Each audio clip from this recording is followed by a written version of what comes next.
Welcome students. Today we are going to discuss about the load test on DC shunt motor. How to do the experiment practically. A demo video has been added. Okay. So before that, let's discuss something about the DC shunt motor. In DC motors, there are three basic types of motors are available.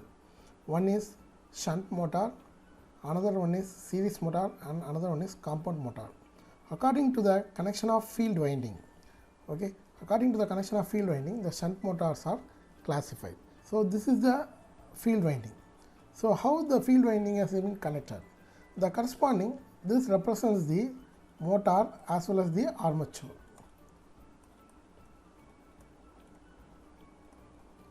winding. So we have to consider that armature winding is inbuilt. Okay, the shunt field winding will be available to view. Okay, so how the field winding has been connected to the armature winding? According to that, they are classifying DC motor into three types. In shunt motor, the field winding is connected parallel. So this motor also called as parallel motor, parallel type motor. Some of the features of the shunt motors are, it's a constant speed motor, Also, this motor can be called as a low starting torque motor, wherever the starting torque needed is very less, during that time we can implement this shunt motor. These shunt motors are used whenever a constant speed is required, even though load changes. Okay, it can maintain the constant speed, linearly it can maintain the speed. So whenever the constant speed is required, that we can use this DC shunt motor. So here in this load test on DC shunt motor, we are going to obtain the characteristics of DC shunt motor. Different characteristics are there, fundamental characteristics. One is torque versus armature current characteristics, speed versus armature current characteristics, speed versus torque characteristics, in which these torque and armature current characteristics are coming at torque versus armature current, or it can be simply called as torque versus Ia. Armature current will be represented as Ia, and speed can be represented N versus Ia. These two characteristics can be called as electrical characteristics, and this is speed versus torque, N versus T. The speed versus torque characteristics can be called as mechanical characteristics. So since this characteristic deals about the mechanical parameters, so this is called the mechanical characteristics. So these characteristics we are going to find out, and also we are going to find out the performance characteristics. Performance is nothing but the efficiency characteristics. Okay, so let's start one by one. So this is what the electrical characteristics. In this electrical characteristics, okay, the two characteristics we are going to discuss. One is the torque versus Ia and torque speed versus Ia. So this is the representation. This electrical characteristics depends upon this equation, torque directly proportional to Ia. It represents that the armature current and the flux is directly proportional to the field current. Okay, so here the field current as well as the armature current will differ. So torque is directly proportional to If into Ia. Okay, so as well as the field current increases, as our armature current increases, the torque will increases. Okay, if we maintain the field current and armature current constant, the torque will be maintained constant. So these characteristics for the DC shunt motor will be linear. So this TA represents the armature torque, this SH represents the shaft torque. This is the shaft torque. So initially for certain armature current, the shaft torque will be 0. After certain time armature current only, the shaft torque will be increases. Okay, so the armature torque and shaft torque will not be same. Okay, so this is what you have to understand. Okay, and then another electrical characteristics is speed versus Ia. So this speed characteristics depends upon the N directly proportional to Eb by phi. This is the fundamental speed equation, where Eb is nothing but the back EMF. I think you know about the back EMF.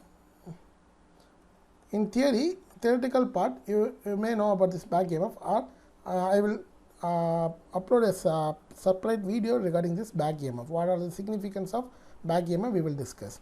Here the back EMF is nothing but V minus IaRa. This IaRa represents the armature resistance drop. So this is the characteristics of the speed versus Ia characteristics. According to this characteristics, the load is directly proportional to the Ia. As the load increases, current increases. As the current increases, speed slightly decreasing. This decrement is due to the armature resistance drop. This decrement is due to the armature resistance drop. IaRa drop. We can say it as IaRa drop. So due to that armature resistance drop, there will be a slight decrease in the speed characteristics. Otherwise, it will be straight line. So this can, by controlling this armature resistance value, we could able to get constant speed characteristics. Okay, this is what about the electrical characteristics and the mechanical characteristics. So the mechanical speed versus torque characteristics. This is the relation between the speed versus torque characteristics. So torque is inversely proportional to the speed. This is an important thing you should know. For DC shunt motor, the torque is inversely proportional to speed. If speed is high, torque will be less. If you need more torque, then the rotational speed should be less. So according to the machine will operate. So this is the speed torque characteristics for the DC shunt motor. Now we are going to discuss about how to give connections. Okay, so let's discuss this. So this is the circuit diagram for the load test and DC shunt motor. Here, starting from the left side, this is the supply. MCB will be there. Okay, we are giving 220 volt DC supply for our machine. In our electrical machine slab, the voltage has been regulated for 220 volt. Okay, we could able to produce up to 200 amps. Rectifier is there.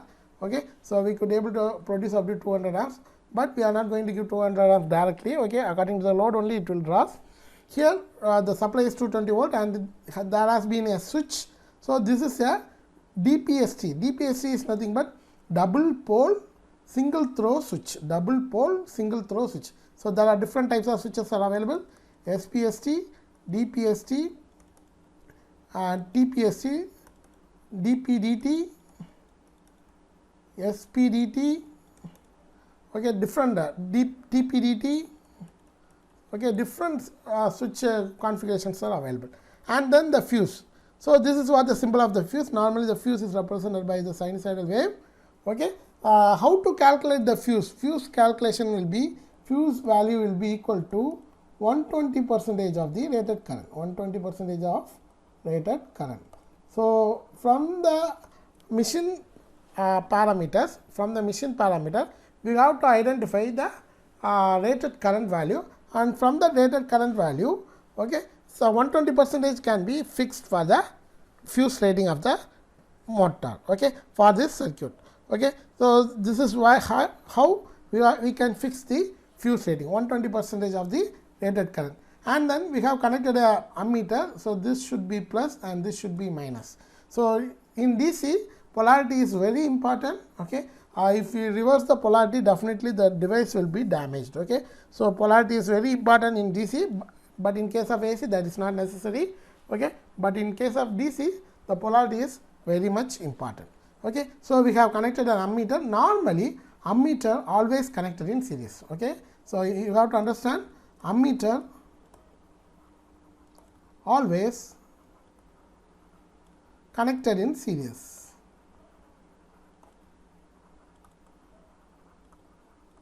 Okay, and voltmeter always connected in parallel to the circuit. So I think you know about that as you have done the circuit lab. Okay, voltmeter connected parallel to the circuit. So this is what the 3-point starter. Okay, so I will explain. I will explain about the starter, necessity of starter in another video. Okay, so here there are different types of starters are there: 2-point, 3-point, and 4-point. For DC shunt motor, we go for the 3-point starter. LFA. L represents the line, F represents the field, A represents the armature. So here field rheostat. Okay, so this is the connection of the field rheostat. This is field winding, armature winding, and brushes. A1, A2 represent the armature winding. These black boxes represent the brushes, voltmeter. This is the brake drum load. This is the mechanical load, brake drum load, and this is what the weighing machine, which represents the weight of the load. Okay, according to the weight we have to find out the corresponding values. Okay, so this is what about the circuit diagram for the load test and DC shunt motor. Let's we go to the tabulation. So this is what the tabulation, we are going to tabulate the values according to the procedure. Okay, so we are going to find out the line voltage, line current. That is why we connected a corresponding voltmeter as well as the ammeter, voltmeter and the ammeter. Okay, from this we could be able to find out the line voltage and the line current. From the corresponding S1 and SKG value, we can find out the S1 and S2. This is the difference between the two values. So it is a polarity independent. Okay, speed, by using the tachometer you can measure the speed, and the torque, output power and input power, all these efficiency all are calculated by using the formula which has been given in the manual. Okay, so kindly go through on the formula and you can apply the formula and get the corresponding values. So this is the corresponding performance characteristics and mechanical characteristics what you are going to draw in the graph for this experiment. So this curve represents the efficiency versus output power. This curve represents the speed versus output power. This curve represents the torque versus output power. This curve represents the load current versus output power. So at initial condition, when output power is 0, okay, during that condition the line current will be there. Okay, line current will be, load current will be there. This is the speed torque characteristics of the machine which we already discussed. Okay, for a DC shunt motor. Let's go to the machine. I will show you how to measure the parameters, corresponding readings from the experimental setup. Okay, let's go. Thank you. Welcome. This is load test on DC shunt motor. Here I am going to demonstrate about the procedure and measuring methodology to calculate the performance of the shunt motor by conducting the load test. So let's we go to the machine first. So this is the DC motor. Different types of DC motors are there. One is DC shunt motor, DC series motor and common motor. Okay, so this is the weighing machine which is connected to the load, which shows the how much load has been connected to the load. Here in this DC motor we are connecting mechanical load. This is what the mechanical drum. Okay, so by using this drum we have connected the load using this weighing machine. This belt is used to provide the load for the system. It creates an opposite torque. Okay, so that will be considered as a load for the system. Okay, let's we go to the nameplate details of the machine. This is the nameplate detail of the DC motor which we have in our lab. Okay, this is a Kirloskar made make machine. Here we can find out the rating of the machine, how much power rating, what will be the rated voltage, what will be the rated current, and what will be the speed of the machine. You see here in this machine it is a 3.5 kilowatt machine. It's a 3.5 kilowatt machine. It nothing but 5 HP machine. The speed of the motor is 1500 RPM. The speed will be represented in DC motor as RPM. RPM is nothing but revolutions per minute. The speed is 1500 and voltage, the rated voltage is 220 volt can be given to this motor, and the rated current of the machine is 18.6. that is the rated current which is flowing through the armature of the circuit. And then if you go to the right side you can see a term EXC, that is nothing but excitation. Okay, this is the value which is going through the field winding. So the corresponding voltage will be there and the current will be in there. This voltage will be considered as field voltage and this current will be considered as field current. Okay, and in this nameplate detail it has been shown that what type of motor this is. Okay, it has been shown that this is a shunt type motor. Okay, this is what the nameplate details of machine. Likewise, in each DC machine there will be some nameplate details. You have to note it down. This is the starter. DC motor is not a self-starting machine. So in order to start this motor, we are using starter. The necessity of starter we will discuss same in the another video. Okay, here in this starter we have to move this lever. Okay, the operation of the starter you can see in another video also. So by moving this lever you can start the machine. Okay, so you have to move promptly and with a gentle manner. So at the end it will be connected to the armature directly, and the machine will rotate. So I will let you know how it will rotate. Okay, let's go to the circuit. I think we already discussed about the circuit diagram of this load test and DC shunt motor. Here we have connected the components according to the circuit diagram, whatever we have seen in the earlier. Okay, we have voltmeter, ammeter, and another ammeter. Okay, there are two types of winding. Field winding is there. F1, F2 represents the field winding. This is represents the armature block. Okay, so armature winding will be there. Okay, so from the circuit, okay, if you start from the left side, you can see DC main supply. So this is the DC main supply, plus and negative. So since it's the DC supply, so polarity we have to consider. This is the positive terminal, this is the negative terminal. So through this, the connection will be given to the circuit breaker. So instead of fuse, we have circuit breaker also. Okay, this circuit breaker will act as a switch as well as a protecting device. Then it will be given to the fuse chamber. Okay, the connection will be flow through here. Okay, so likewise it will be connected, and from this point, if you connect a wire from positive terminal to L, okay, these LAF represent the terminals of the starters. Since it is a 3-point starter, we have 3 terminals. L represents the line, A represents the armature, F represents the field. So from the main supply, you have to give connection to the L line. Okay, from the armature A, you have to give connection to the A1. From the field, you have to give connection to the field winding. These are all the field winding and armature winding. Since armature winding is an inbuilt one, we won't show that as a winding model. So normally the armature will be represented like this. Here, these two terminals, these two rectangle square boxes is nothing but the representation of brushes. Okay, so it's a brushes motor. Okay, so these two terminals represent the brushes of the machine. Now we are going to give connection to the circuit. From that we are going to testing the machine. So the field current and field voltage, we have to connect ammeter in this winding, in series with this winding. In order to measure the current flowing through the armature winding, we have to connect ammeter in series with the armature winding. So likewise we have to connect, and we should consider the corresponding polarity. Here the negative terminal should be connected. If the circuit doesn't close, the motor will not rotate. Okay, the starter will not used, so the motor will not rotate. Okay, so it is a very important thing, polarity based machine these are all, so we have to be very cautious during connection. Okay, so let me connect this circuit, load test and DC shunt motor. So I am give the connection in the positive terminal of the DC supply. From that I am giving supply to the positive terminal of the ammeter. Here in ammeter we have different terminals, so I am giving input to the positive terminal. Okay, so I am getting output from that circuit. So ammeter will be connected to the line. So I am connecting the ammeter line, 30 amps. Okay, since it is a 18.6 amps rated current. Okay, I have connected the 30 amps. It is a 0 to 30 amps machine meter. So I have connected the same to the L.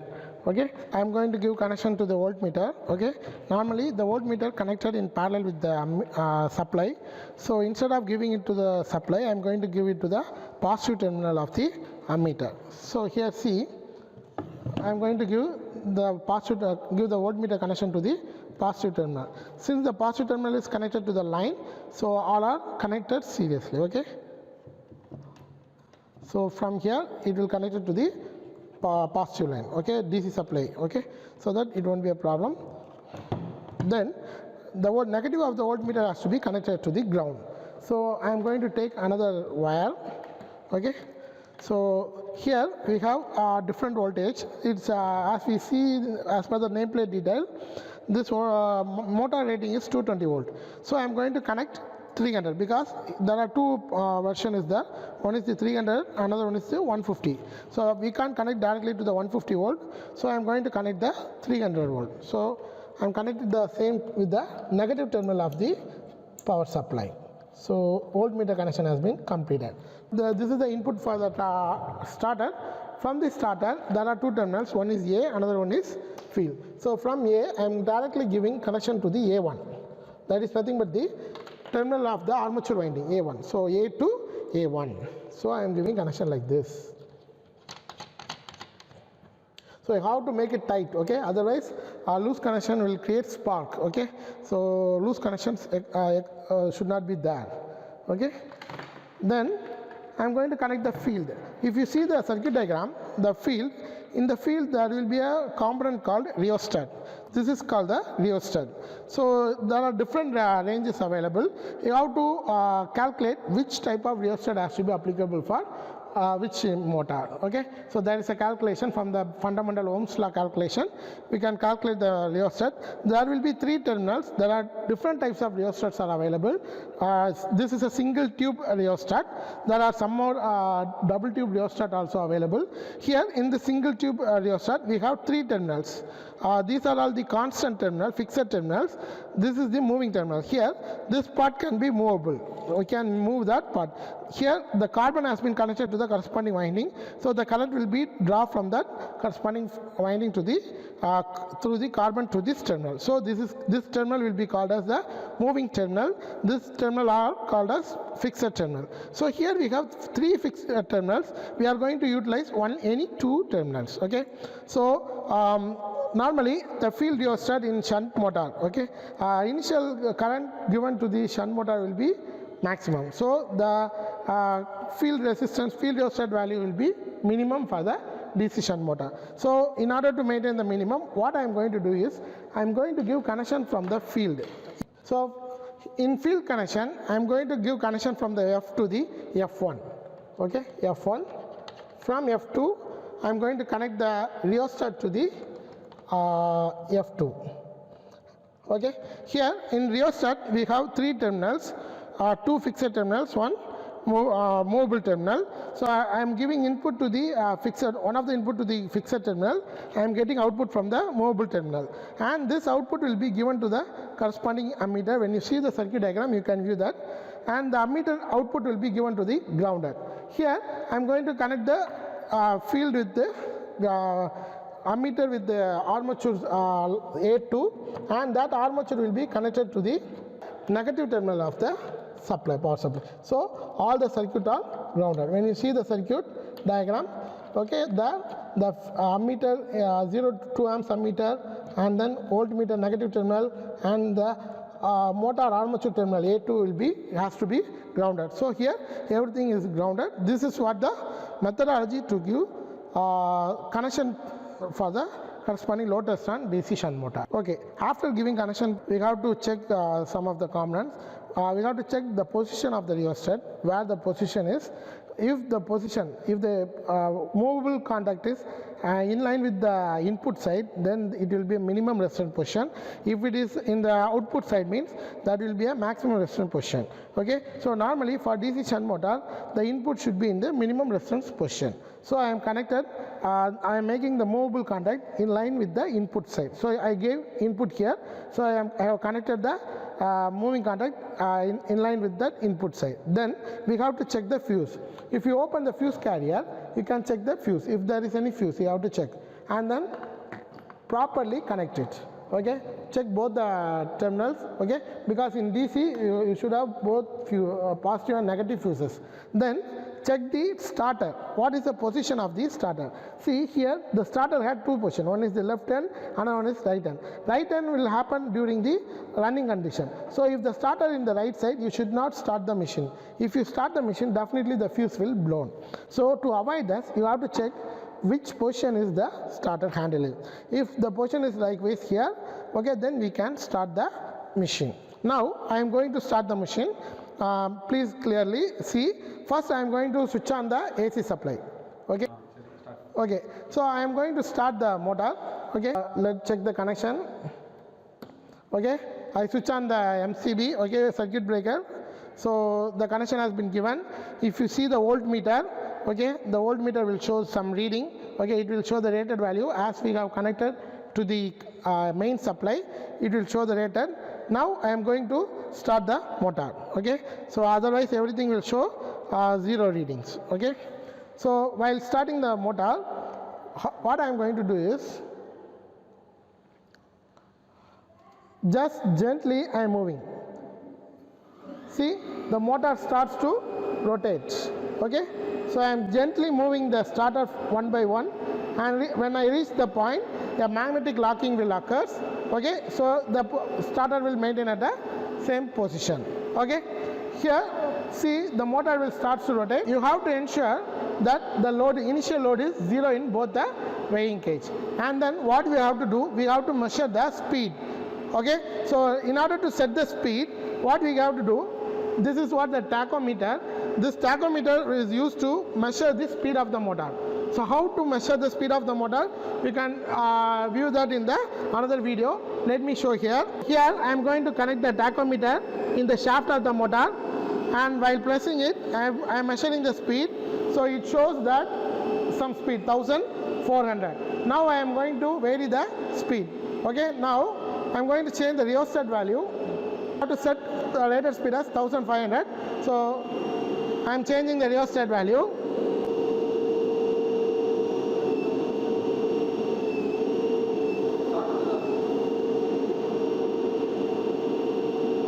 Okay, it shows 1500. Okay, so now the rated speed has been fixed. Now after setting the speed at no load condition, I am going to measure the corresponding voltmeter ammeter readings. Okay, under no load condition, we are going to note down the corresponding armature current. Okay, it seems nearly 0.6. Okay, 0.6 into 2 because it's a 30 amps. Okay, no load condition, we are going to note down the corresponding armature current. Okay, it seems nearly 0.6. Okay, 0.6 into 2 because it's a 30 amps. Okay, 0.6 into 2 is nothing but 1.2 amps. That is the no load current. Okay, that is the armature current. Then the voltage has been nearly 104 into 2, that is nothing but 208 voltage. Okay, here the corresponding field current we have connected in 2 amps, so it is 0.46, that is nothing but 0.92. Okay, 0.92 is the field current. This is the no load reading. Now what I am going to do is, I am not going to change anything else. I am going to apply the load. Since it's a load test, I am going to apply the load for the machine. See how I am going to apply the load. I am going to rotate this wheel. Okay, by rotating this wheel, I am applying the load for the machine. So as well as I am rotating the wheel in the clockwise direction. Okay, the load will be applied. See, the meter will show some weighing. Okay, so whenever the load applied, the corresponding frictional force will be created in the drum. Okay, so and you can see that the armature current will keep on increases. Okay, as well as I am increasing the load, the armature current will keep on increases. Likewise, for each armature current, we have to note down the reading. Okay, likewise. Okay, let's see a reading. Here, the armature current shows nearly 2.2. Okay, 2.2 into nothing, 2 is nothing but 4.4 amps. So armature current is 4.4 amps. The voltage shows nearly 105. Okay, 105. Okay, 210 volt. Okay, the field current shows 0.45. That is nothing but 0.9 amps. Okay, here you see the weight. Okay, this is S1, weightage 1, weightage 2. You can choose anything as S1. You see it will vibrate. You have to note down the reading for the maximum deviation. If you see the deviation, the maximum deviation occurs up to 4.1. Okay, so you can take it as 4.1. S1 is 4.1 kg, and S2 it is nearly 10.6. Okay, 10.6 kg. So for this load current, the corresponding S1 reading is 4.1 and the S2 reading is 10.6. You have to note down, and then you have to note down the speed of the machine by using the tachometer. After that, what you have to do is, you have to apply some water to the drum. Since we have applied some load to this machine, this belt has been connected to the drum, a frictional force will be created. So due to that frictional force, a heat will be produced. So that heat, if increases, keep on increases, it will affect the belt. Okay, so in order to overcome this, what I am going to do is, I am going to pour some water in the drum. So you have to pour a minimum amount of water in the drum, like this. You can pour some minimum amount. You need not to pour a lot of water, just the minimum amount is enough. That's all. After that, what you have to do, you have to go for the next reading. While applying the reading, what you have to see, you have to see the corresponding load current. What is the armature current? Okay, you have to set according to that. Now I am going to vary the load. I am going to set the current. So if you see the current, it seems nearly 3.2. So I am going to apply some more load also. See the current, load current is keep on increases as the load increases. Now the current has been set to 5. It is nothing but 10 amps. Now I am going to note down the readings likewise. Okay, what will be the voltmeter reading? What will be the field reading? I am not going to touch the rheostat. Okay, and then what will be the S1 reading and S2 reading. After that, the corresponding speed of the motor. Okay, so this is another reading. How long we have to take? We have to take this reading up to 120% of the rated current. So according to the nameplate detail of this machine, the rated current is 18.6 amps. So you have to take current up to 21 amps. If rated current is 18.6, so 120% of rated current is nearly 21 amps. Okay, so you have to take reading up to 21 amps, then only you can get a perfect characteristics of the DC shunt motor. So after getting the reading, what you have to do, you have to reduce the load first of all. Okay, first you have to reduce the load by turning this wheel in the anti-clockwise direction. You can reduce the load, make the load to 0 position. Make the load to 0 position. Okay, after make the load to 0 position, okay, bring the rheostat to the initial condition. Initially it was in the minimum resistance position. I am reducing the rheostat. So as you reduce the rheostat, you can see the speed will reduce. After that, switch off the MCB. Don't. Hope this video helps you how to conduct the load test on DC shunt motor. We will meet you soon in another video where we could able to demonstrate some of the experiments in DC machines. Thank you very much for watching this video. Thank you.